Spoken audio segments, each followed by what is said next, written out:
Hello, it's Scott Manley here. Recently, I had a chance to go flying with these guys. This is a local formation flying club flying experimental aircraft. They call themselves the Dragons.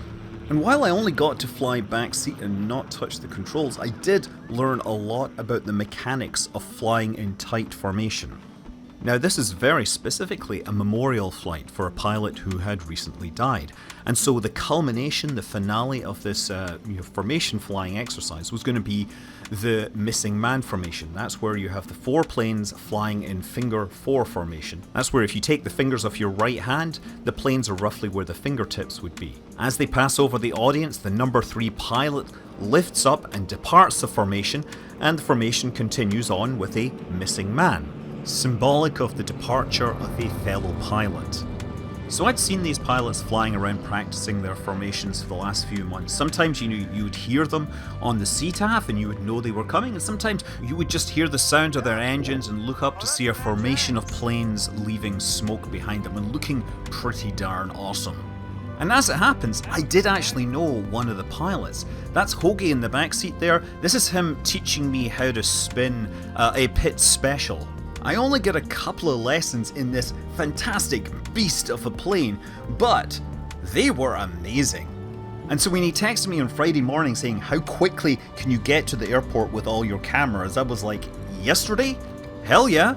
So I would be flying in the backseat of a Yak-52, which is derived from a 50-year-old Soviet trainer. However, this particular example is a 21st century version. It has been modernized, westernized, and it's a tail dragger. Apparently, it's a great platform for aerobatics. Interestingly, the Yak-52 has a pneumatic system which is used to raise and lower the gear, and that high pressure air is also used to spin the engine for startup. But this one has been fitted with a more sensible electric starter. And even more fascinatingly, a Yak-52 was apparently involved in the shootdown of a Russian drone over Ukraine recently, which is impressive because it was never designed to have any weapon systems. Other aircraft in the formation included an experimental Vans RV-7 kit plane that would take the lead position and be piloted by Bishop, a Beech T-34 Mentor, which was a standard training aircraft for the Air Force in the 50s. That was flown by Scrump and it took position number 4. And finally a Nanchang CJ-6, a version of the Yak-18 which was built under license in China. This one was incredibly important because it had belonged to John, the recently deceased pilot, and so it would be assigned the number 3 position in the formation, the one that peels off during the missing man. This was flown by Aaron Singer, who runs a seaplane tours around San Francisco, was competed in the Reno air races, and goes by the call sign Bambi. I think it's also important to mention that John was the pilot that taught Hoagy how to do formation flying. But of course, before we went airborne, we had to have a briefing. Give us plenty of time to just get settled down and stable because we want it to look good. Yep. We don't want to be rolling the final still, give us a nice straight in so we just get locked in there. Yeah, John will be really pissed when we do that. Yeah, right. I've seen a lot of these at the airport and everything. The debrief. It always gets rushed, so what I'm trying to say is don't rush it, we got the time. Even although this was only a handful of passes, they needed to make sure that everybody was on the same page and there weren't any questions still to be answered. Now, after doing it on paper, they went outside and they walked through it on the ground. Yeah, this is a bunch of experienced pilots who fly high-powered experimental aerobatic aircraft walking through their choreography on the ramp, because if there's any questions, it's a lot easier to answer them right now, and the worst injuries might come to your pride. And so it was time to fly. I was in the back seat, parachute on, and I wasn't going to fly, but I was going to do a lot of listening. Okay, let's see here. Run up, tail wheel straight, cylinder head and oil temps are in the green. Stick is full back, throttle's coming up to 2,000 RPM. So I guess one of the differences with formation flight, it happens before you even take off. You're rolled out to the runway with your buddies, and not only are you doing your own checks, your own run-ups, your own checklist, but you're also looking at your fellow pilots to make sure that they're configured correctly, that they're not leaking stuff, that they are looking ready for flight. Bob looking over his airplane. Ostrava Dragon, flight of 4, departing runway 13, downwind to the north, departure north. So in formation flight, the lead plane is going to be one making most of the radio calls to everybody else. They're going to be the ones announcing position to other pilots, they're going to be deconflicting, they're going to be choosing the route, whereas the other members of the formation are really only going to talk to each other. They're going to maintain their position in the formation, and during takeoff, they're all going to roll onto the runway together and take off one after the other in rapid succession. We're going to pull up a little farther than we would in formation. This is called acute, and that's so lead can see us. So the lead goes first, and then they have to wait for his wheels to be up before the next one go. Where's that? 1, 1,000, 2, 1,000, 3, 1,000, 4, 1,000, 5, 1,000, 6, 1,000, 7, 1,000. You should be off any second. So one interesting thing about this plane is the prop turns the opposite direction from most US aircraft, so instead of having to give it right rudder at takeoff, you need to give it left rudder. What's off? Here we go. Tail's coming up. Airspeed's alive. Positive rate. Air's coming up.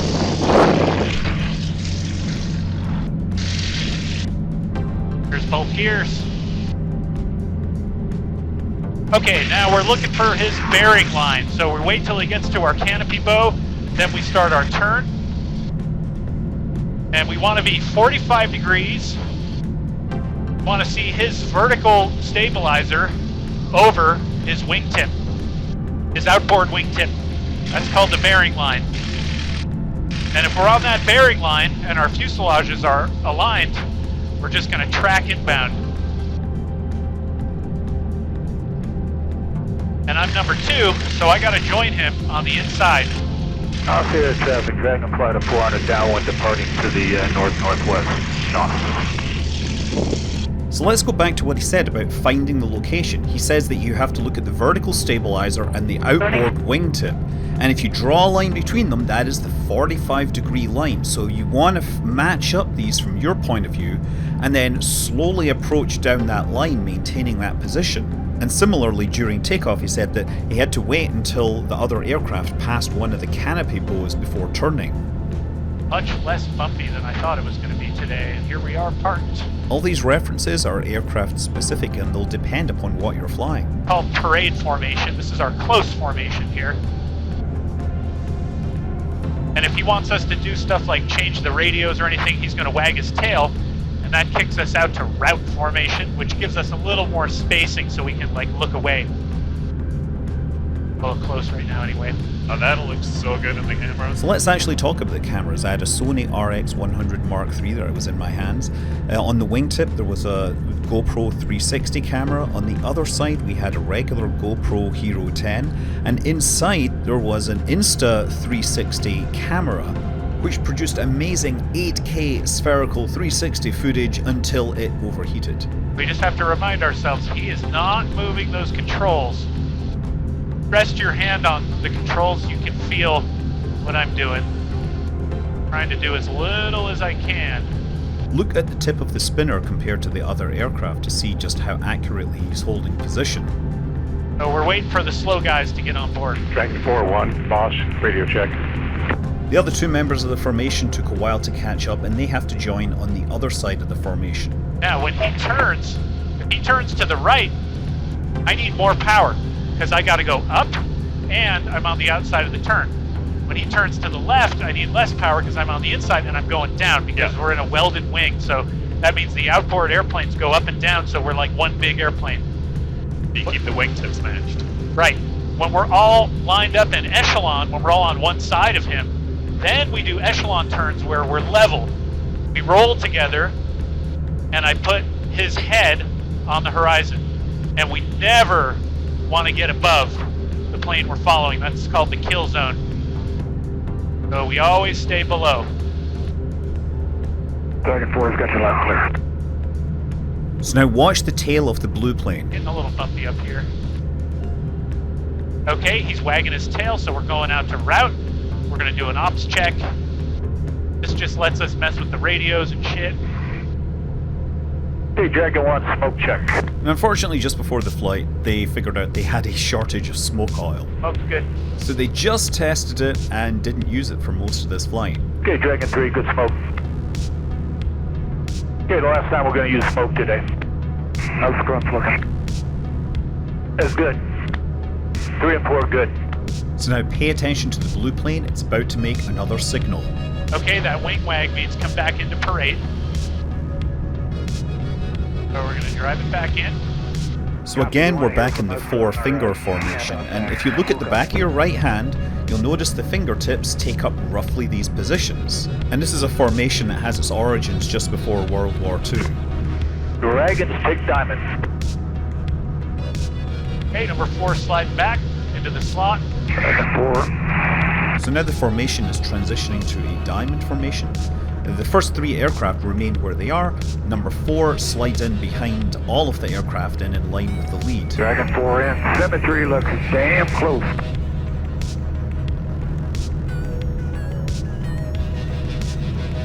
Looking good, 2 and 3. Good news is the cameras are still there. All right. We were in a little bit of a turn. Just a little bit. But you sort of ignore that. I'm just trying to keep his left aileron hinge superimposed over his spinner. Right, yeah. That's my position. I don't know what you see in the back, but whatever reference point you're looking at, Yeah. this is perfect right here. And now I gotta pull the throttle back a little, because I'm down and inside. And these turns get hard on the outside if your airplane is underpowered. But you gotta climb. You could need full power to stay out there. So you can always ask lead, give me one, which means pull it back an inch. Yeah, you need to go faster as well. Because you're on the outside of the curve. Right.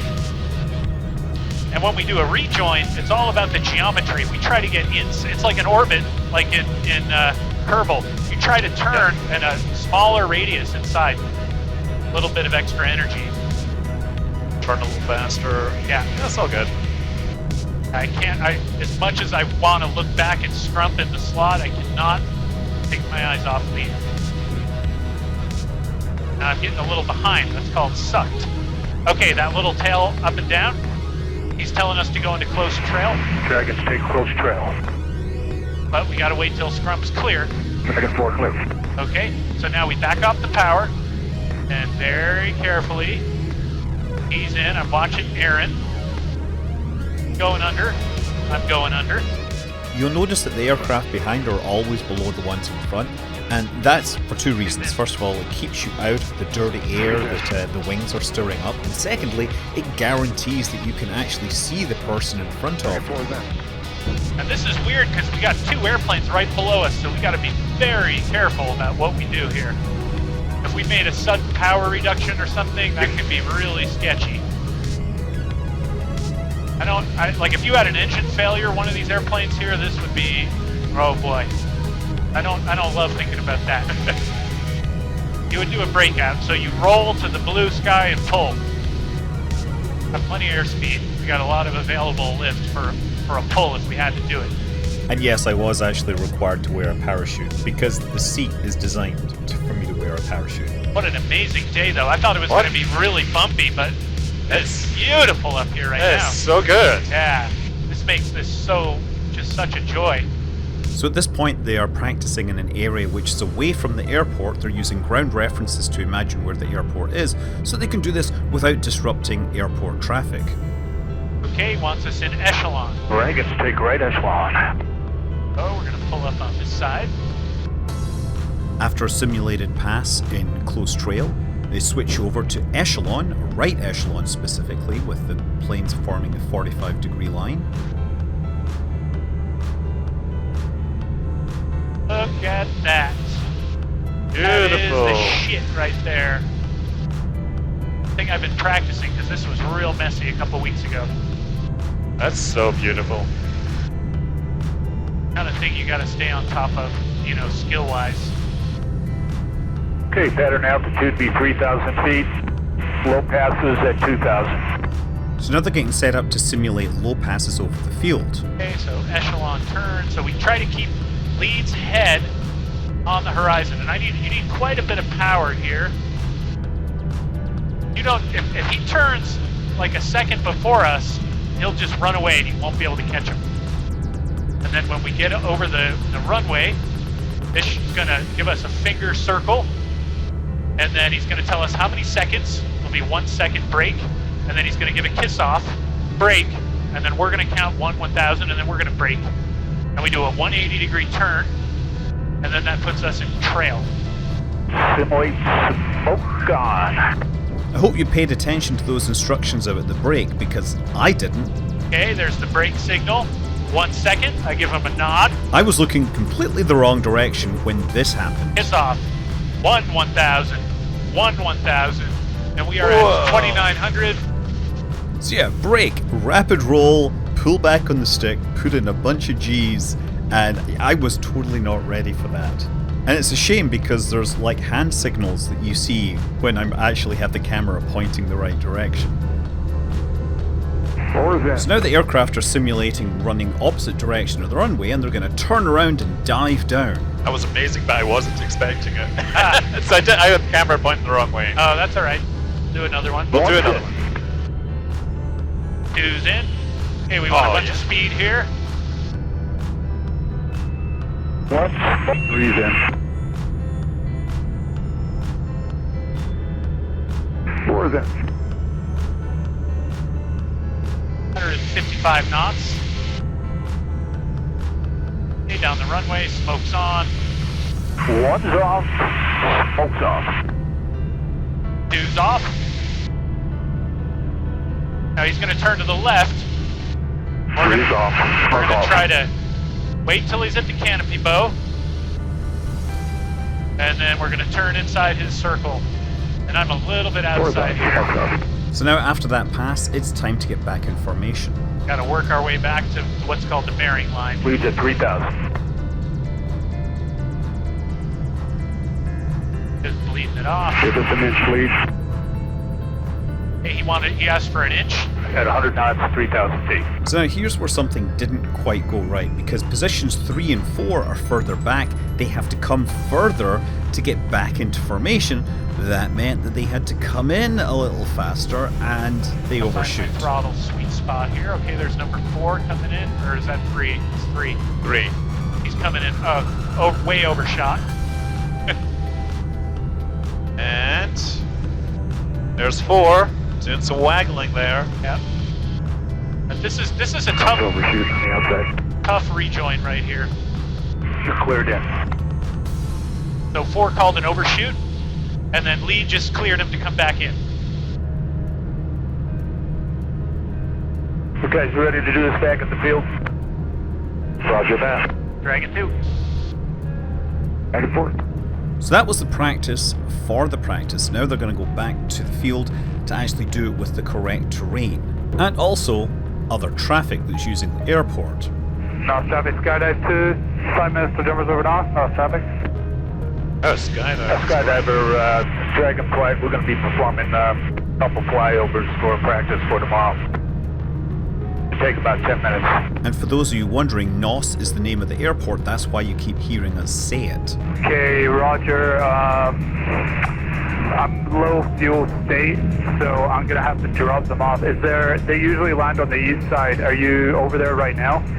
No, we're 1 mile missile right now. We'll stay out of your way. Okay, Roger. Thank you, Skydive. Just let me know when you drop them. Copy that, Skydive 2. Thank you. So yeah, we're running into a conflict with the skydiving business at the airport. They drop people from 10,000 feet, they free fall to 5,000, and then they land under canopies. And we can't really be doing aggressive maneuvers when we could come into conflict with people. Simulate smoke on. The other critical difference at the airport is that there's a hill next to it called Mount Burdell, and wind blowing over that is creating turbulence, which is making it a lot harder to maintain position within the formation. So with a limited amount of time before the parachutes go, they make a couple of passes and then depart to the north. Unfortunately, on the way there, we hit a bit of a disaster. I've gotten really into film photography. I'm shooting on a 4x5 Linhof, Ooh. and then I just got a Hasselblad 500. The Hasselblad is the most satisfying piece of mechanical engineering I think I've ever used.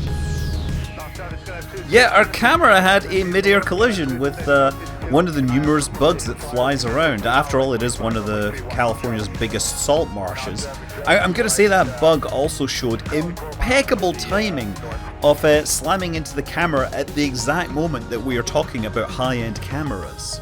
And if you're the kind of person that wonders what was the last thing that went through that bug's mind when it slammed into that lens, the answer is, of course, it's butt. So now I want to take a moment to talk about the physics of the turning here. As we're waiting for the parachute guys to do their thing, we're flying in formation over Petaluma, making right turns. And actually all the other turns that you'll notice over the field are left turns, and that's because when you come in on runway 13, that's left pattern, so you have to make left turns, and that's so you don't fly into the mountain, which is to the west of the airfield. So these turns are made as a welded wing. That is, the entire formation of 4 aircraft turns like one big plane, with the plane on the inside dropping down and the plane on the outside getting higher. And this actually requires quite a bit of coordination, because now the whole thing has to turn together. The person on the outside has further to go, so they have to go faster. Person on the inside has to go slower. And transitioning into the turn is complicated by the fact that as you drop down, you naturally gain speed due to gravity when you're trying to lose speed, and of course on the outside, when you're trying to climb, you're losing speed due to gravity, so you just need extra big power changes initially and then return those closer to the neutral point. And furthermore, if you're making coordinated turns, then if you're on the left or the right, then you're going to need to bank at a different rate because you're turning at a different point in the circle. So if you remember physics, the centripetal force is omega squared, angular velocity, times the radius. Therefore, the person on the inside with the shorter radius has to bank less than the person on the outside. But of course, in reality, as you're trying to maintain position, you're probably going to be cheating a bit with the rudder just naturally. Beautiful. So skydivers are out of the way, time for another pass. Pay attention to lead in the cockpit. Okay, here's the signal. Yep. Got a break. 1 second. Nod. It's off. 1,000. 1,000. Break. That is a lot more fun when you're actually expecting it to happen. I did 2 seconds on that one just because we got so close last time. We're still pretty close right here. He's going to run away from us going downhill. 1's in. 2's in. 3's in. Hey, we just keep lead in sight. 4's in. Try not to hit the deck. Keep lead on the horizon. So this is a low, fast pass down the runway. Of course, part of the thing that gives you the speed is the fact that you've descended down from the altitude. So at this point there were a few more maneuvers left in the practice session, but the thing with the practice session is that they weren't using smoke because they weren't sure they had enough oil. And you know, the smoke makes things look a whole lot better, but I was unable to fly along on the memorial flight. So it's a good thing that my camera was able to. And so at this point, I think the best thing I can do is sign off and let the pictures do their talking. I would love to learn more about formation flying. I'd love to maybe, once I get the time and the hours and the skills, do it myself. But until then, I'm Scott Manley. Fly safe.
Talk to you on the phone.